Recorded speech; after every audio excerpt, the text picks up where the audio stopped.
Hoffman here. It's June 20th, 2025, and you are watching the TheoTrade Weekend Update.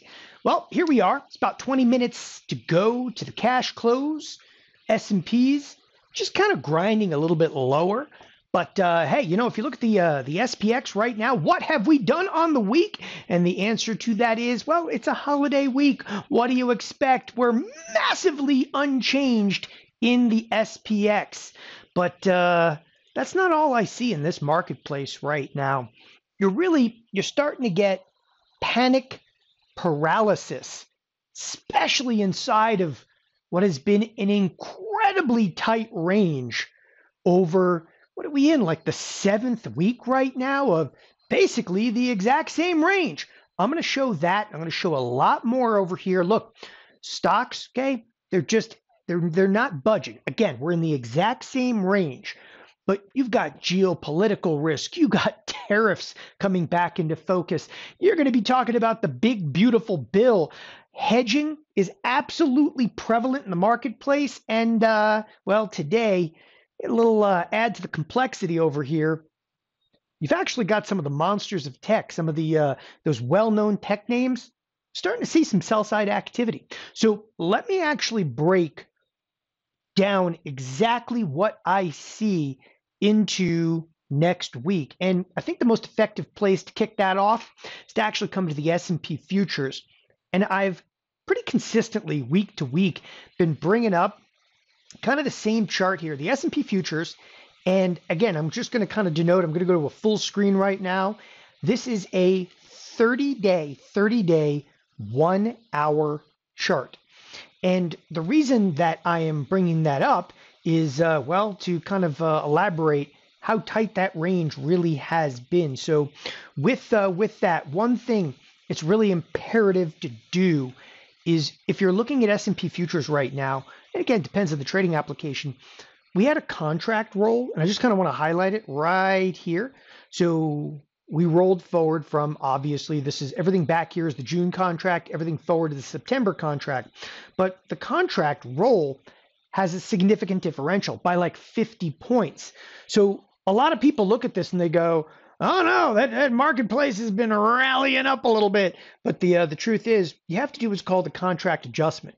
And I talk about this a lot because people run technical analysis constantly on futures contracts. Without contract adjusting, it's useless. Watch, we're going to go to futures. We're going to go to adjust for contract changes, right? Now, when I hit apply, watch the chart. Ready?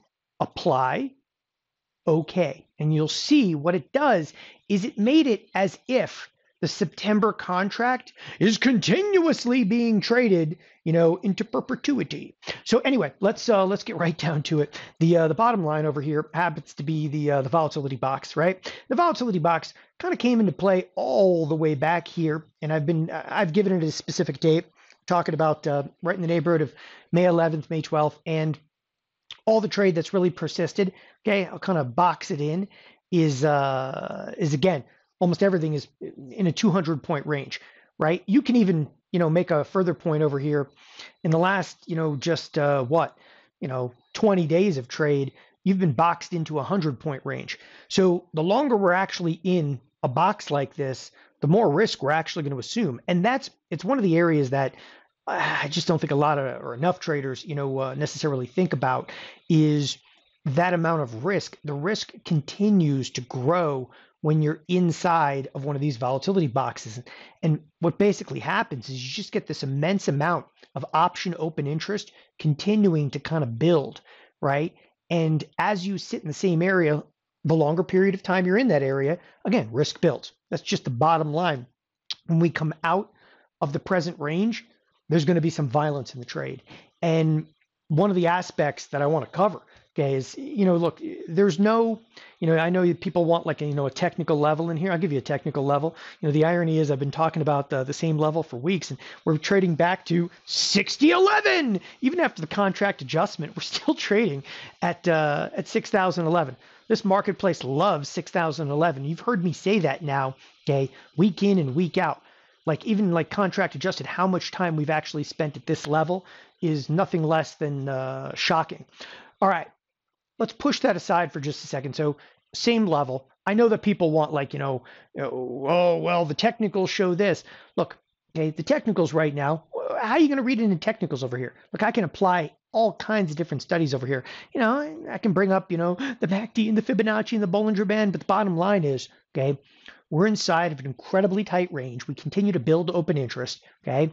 That's just the bottom line. Risk continues to build, and that's, stocks aren't budging, but we've come into this area right now. The whole marketplace actually feels paralyzed. So let me show you some interesting areas coming up. First of all, I say geopolitical risks are sustained. I feel the same way this weekend as I feel last weekend. And what did I say last weekend on Friday? All day on Friday last week, I was like, I'm not going home long, nothing. And what I mean by that is like, I don't want to own stocks into a geopolitical crap fest of a weekend. Okay. Oh, is there bombing raids that are going to begin? Listen, the one thing over the years that I've learned about war and trading, okay, or trading through war, is that war is completely unpredictable in terms of how it will play out in terms of order flow. What that basically means is, all right, the United States, okay, goes on a couple of bombing runs. And again, I'm not saying they're going to, just for example, go on a couple of bombing runs. Is that a negative? Okay, it depends. Depends what they hit out there. And oil, okay, all right, oil could explode initially higher, but then they'll raise the margins, which could actually drop oil substantially. Again, I can give you scenarios of what I believe are going to play out, okay, in the Middle East. But I'm going to tell you right now, that's not going to translate to the order flow. And that's just something you learn in this business, 20-something years in the business, okay? I've been through enough geopolitical risk, okay? That is going to be a sustained issue. We're just going to have to deal with until it basically abates. Anyway, moving forward past the geopolitical risk. And, I put that one up first, okay? And you're like, well, you're not really giving me a great feel for it. That's because there is no feel for it. So we're at a place in the S&P futures where there's no feel in the S&P futures, right? Okay, because we're trapped in the same range. There's really no feel for geopolitical risk. Okay, you can make comments, oh, it's going to get really, really bad. Okay, maybe. Right? And you know what, though? That can actually cause a little bit of a rally.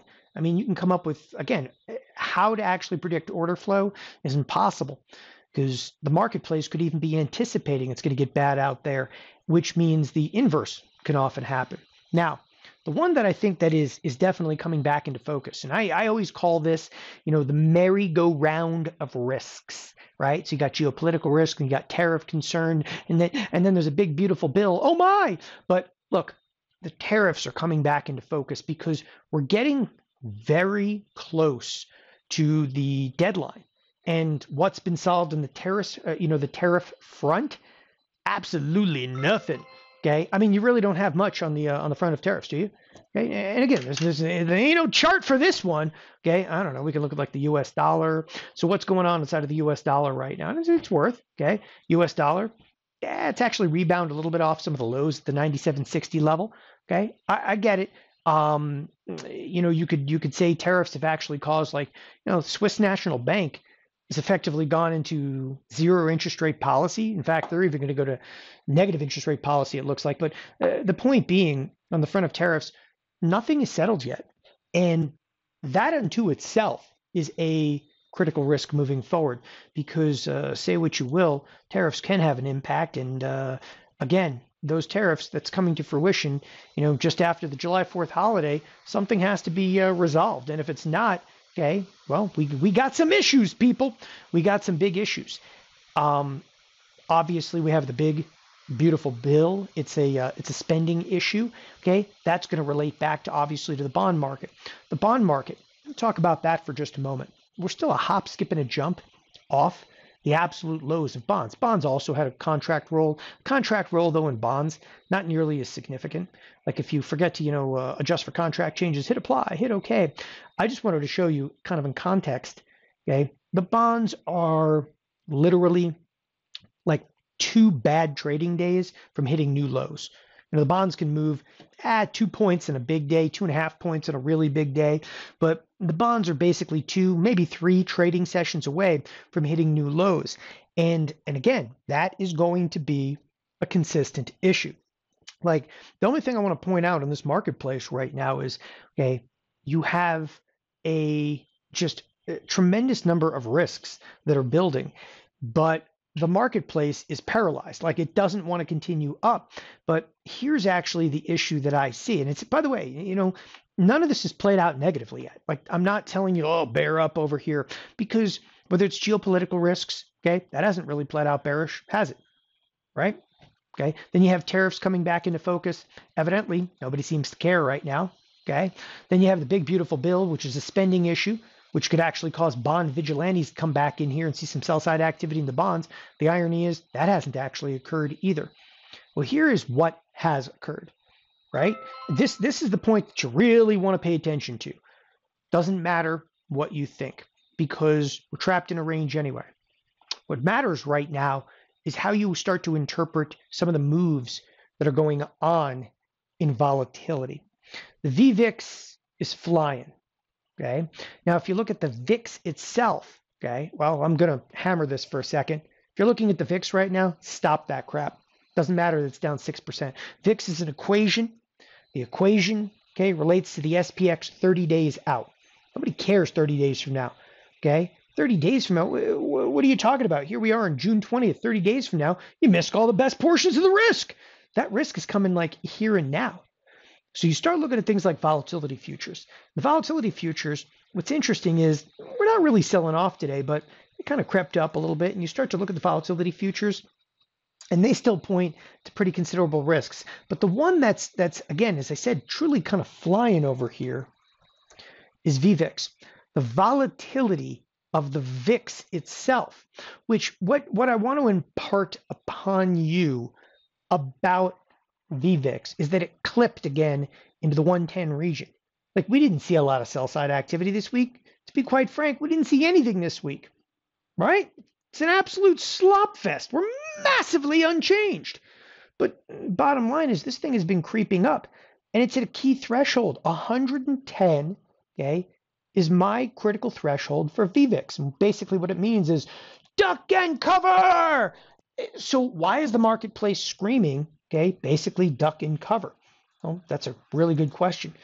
Okay, evidently somebody feels that hedging is in order. And it's so ironic because you see the VIX down, but the VIX being down, it has nothing to do with the VIX options. And what the VVIX is telling us, is that traders, okay, are kind of gobbling up, right, VIX options. And why? Because they're a hedge. There's no, like, look, there's one of two reasons that you go out there and avidly buy VIX options. Okay, one of two reasons. And by the way, when you're looking at something like VVIX, VVIX is the 30-day volatility of VIX itself. So basically, I'll impart upon you this. If you open up the 25-day options in here, there has been a large amount of calls that are being bought. You go, how do you know they're buying them? Because the VVIX is going up. So what happens is, if there's demand for calls in VIX, it actually drives VIX volatility higher. VIX volatility is the VVIX. Okay, it doesn't matter that the VIX is actually down. The volatility of VIX itself is higher. And again, there's two reasons. Number one, somebody might be buying a call in VIX because they do want to position themselves bearish for the marketplace. Like, you could buy a call in VIX, and if the volatility spikes, you make money. But more often than not, the call buying in VVIX is actually hedging. Okay, and it's hedging because I think that the professional world is, well, it's fairly smart. Okay, they see what's going on inside of the S&Ps. It's not pretty.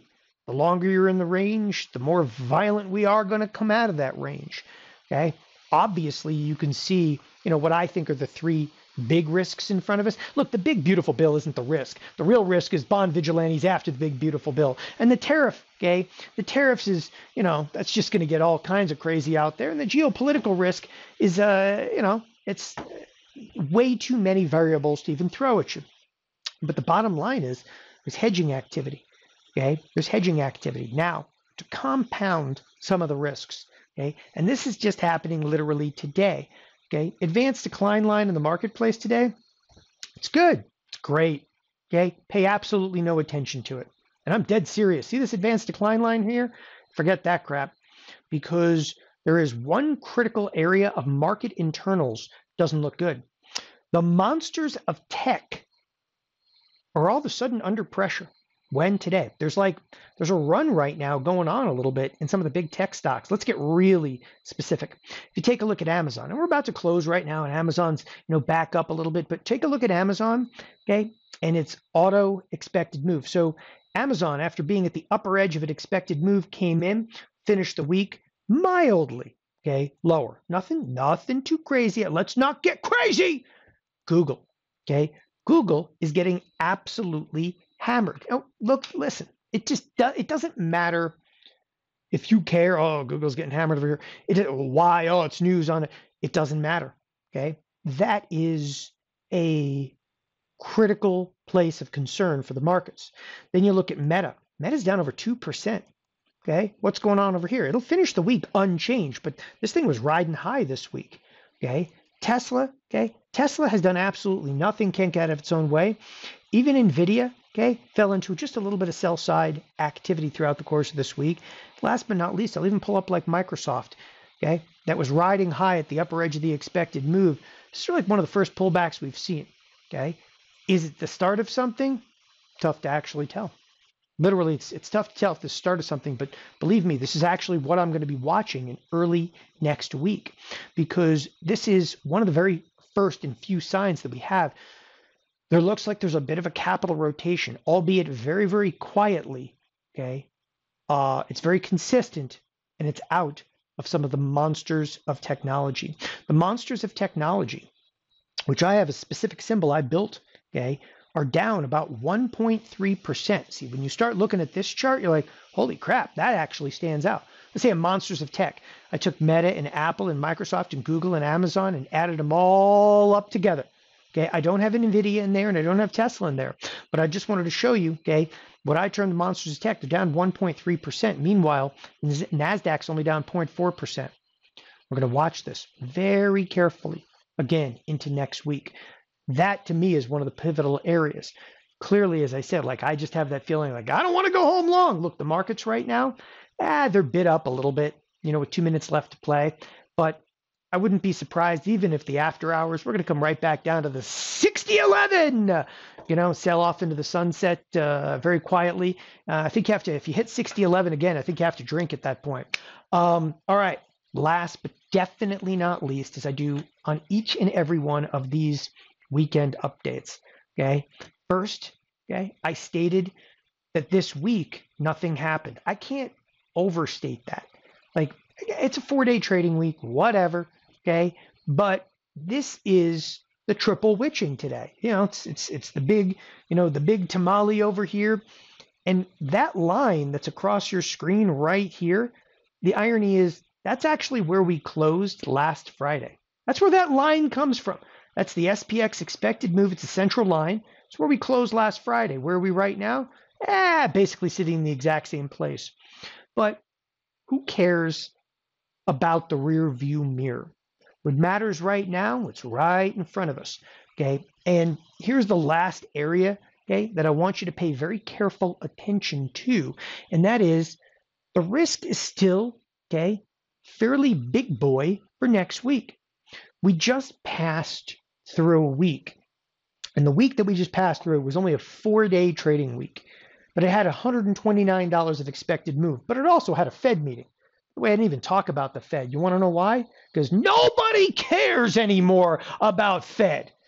Right? That's not even one of the risks over there. Interest rate, who cares? Okay. Jerome Powell has been sidelined. He's out of the game. He's been ejected, if you will. Nevertheless, okay, the expected move for next week, okay, as I said, you still have to kind of wear your big boy pants. You got a $116 move anticipated, okay? There's still a lot of data that's going to be out next week, okay? But it's these primary issues that are going to continually come into focus. Now, okay, final feelers I'm going to give you. Early next week, as I said to you, you watch those big tech companies. There is definitely some sell side activity going on into this expiration, which to me is a little bit unusual. Let's watch for a rotation out of there. If that is the case, things are going to get crazy because we're not incredibly far off the lower edge of the range that we've actually been in. So this could happen in a hurry. Big tech would obviously be one of the primary drivers. It's not so much about some of the risks. There's the closing bell. It's not so much about the risks ahead of us. It's about this panic paralysis. That, ladies and gentlemen, that might be coming to an end. Thanks everybody for joining us here at TheoTrade. Have a wonderful weekend. Bye-bye.